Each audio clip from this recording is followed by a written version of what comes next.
দেখে নিন দর্শক বন্ধুরা, রানীগঞ্জ থেকে এটা বাঁকুড়া যায়। এটা প্রথম বাস কিন্তু রানীগঞ্জ থেকে বাঁকুড়া যাওয়া, জিঘাটি, মেজিয়া, দুর্লভপুর, অমরকানন সেই লাইন দিয়ে।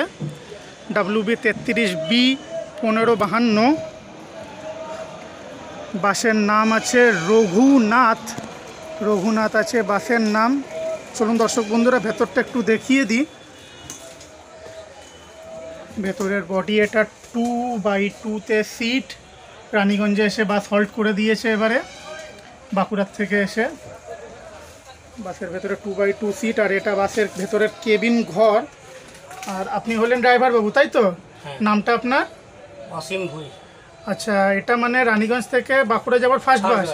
আচ্ছা, আমাকে একটা কথা বলতে পারেন, বাঁকুড়ার থেকে রানীগঞ্জ আসবার লাস্ট বাস মোটামুটি কটায়? 5টা 5। বাঁকুড়ার থেকে ওটা 5টা 5-এ লাস্ট, মানে রানীগঞ্জের লাস্ট বাস। আচ্ছা, মানে রানীগঞ্জ থেকে বাঁকুড়ার বাস মোটামুটি অ্যাভেলেবেল যথেষ্টই আছে না? আচ্ছা, আর ইঞ্জিন কি আছে এটা? এটা 1109 গাড়ি। 1109 গাড়ি। আচ্ছা আচ্ছা, ঠিক ঠিক ঠিক। চলুন, ধন্যবাদ আপনাকে, টাইমটা বলে আপনি আমাকে খুব সাহায্য করেছেন। দর্শক বন্ধুরা, রানীগঞ্জ থেকে প্রথম বাস এটা বাঁকুড়ার উদ্দেশ্যে রঘুনাথ। ভালো থাকবেন সকল দর্শক বন্ধুরা।